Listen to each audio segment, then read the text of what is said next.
Hi friends, simple YouTube ಚಾನಲ್ಗೆ ಸ್ವಾಗತ. ಇವತ್ತು ನಾನು ಪಾಲಕ್ ಸೊಪ್ಪಿಂದ ಮಾಡುವಂಥ ಉಂಡ್ಲಿಗೆ ಮಾಡೋದು ಹೇಗೆ ಅಂತ ತೋರಿಸ್ತೀನಿ. ನೋಡಿ, ಪಾಲಕ್ ಸೊಪ್ಪನ್ನು ಚೆನ್ನಾಗಿ ತೊಳೆದಿದ್ದೀನಿ. ಇದನ್ನು ಪೇಸ್ಟ್ ಮಾಡ್ಕೋಬೇಕು. ಆ ಪೇಸ್ಟ್ ಮಾಡ್ಕೊಳ್ಳುವಾಗ ಶುಂಠಿ ಮತ್ತು ಬೆಳ್ಳುಳ್ಳಿಯನ್ನು ಹಾಕುವಂಥದ್ದು. ಖಾರ ಬೇಕಿದ್ದರೆ ಮೆಣಸು ಕೂಡ ಹಾಕೋಬೋದು. ಪಾಲಕ್ ಸೊಪ್ಪು ಆರೋಗ್ಯಕ್ಕೆ ತುಂಬ ಒಳ್ಳೆಯದಲ್ಲ, ಎಲ್ಲ ಸೊಪ್ಪುಗಳು ಕೂಡ ಆರೋಗ್ಯಕ್ಕೆ ಒಳ್ಳೆಯದೇ. ನೋಡಿ, ಪೇಸ್ಟ್ ಮಾಡ್ಕೊಂಡಾಗಿದೆ.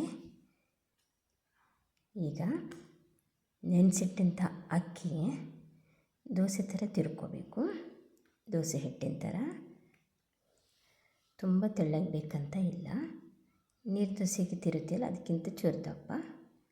ಪಾಲಕ್ ಸೊಪ್ಪಿಂದ ತಯಾರಿಸಿದಂಥ ರಸಕ್ಕೆ ಅಕ್ಕಿ ಹಿಟ್ಟನ್ನು ಹಾಕುವಂಥದ್ದು, ಅಂದರೆ ತಿರುಬಿಕೊಂಡಂತಹ ಹಿಟ್ಟನ್ನು ಹಾಕುವಂಥದ್ದು. ಅದಕ್ಕೇ ರುಚಿಗೆ ತಕ್ಕಷ್ಟು ಉಪ್ಪು ಹಾಕೋದು. ಹಾಗೆ ಸಣ್ಣ ಉರಿಯಲ್ಲಿ ಬಾಡಿಸ್ಕೊಳ್ಬೇಕು.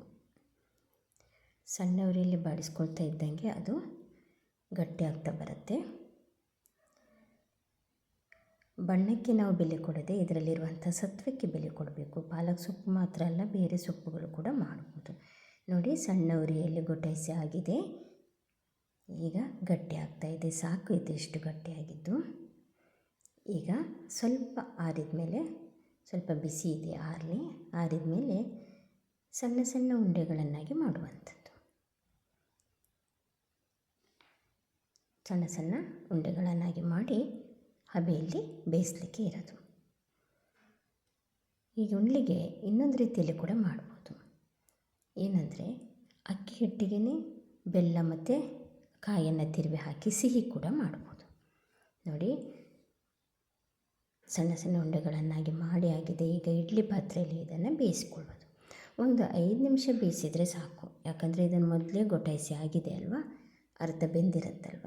ಈಗ ಇದನ್ನು ಹಬೆಯಲ್ಲಿ ಬೇಯಿಸ್ಕೊಳ್ಬೇಕು. ಒಂದು 5 ನಿಮಿಷ ಸಾಕಾಗುತ್ತೆ ಬೇಯಿದ್ರೆ.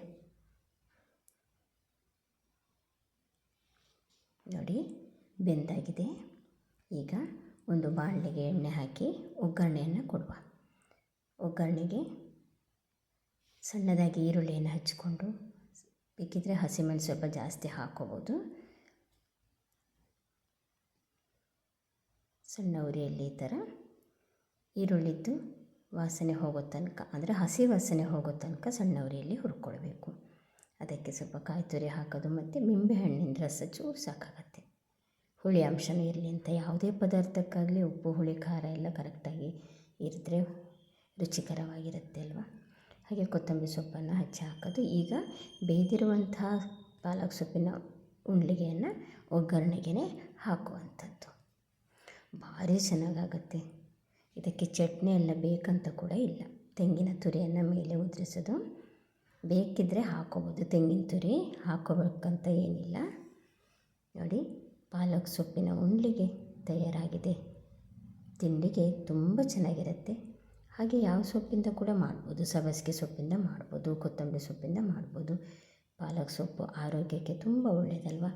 ಸೊಪ್ಪು ಯಾವ ರೀತಿಯಲ್ಲಾದರೂ ದೇಹಕ್ಕೆ ಹೋಗಬೇಕು ಅನ್ನೋ ಉದ್ದೇಶಕ್ಕೋಸ್ಕರ ನಾನಿವತ್ತು ಉಂಡ್ಲಿಗೆಯನ್ನು ಮಾಡಿರುವಂಥದ್ದು.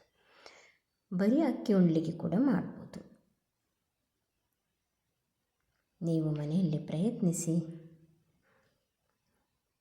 ಹಾಗೆ ಹೇಗಾಯ್ತಂಥೇಳಿ ಕಮೆಂಟ್ ಬಾಕ್ಸಲ್ಲಿ ತಿಳಿಸಿ. ಧನ್ಯವಾದಗಳು.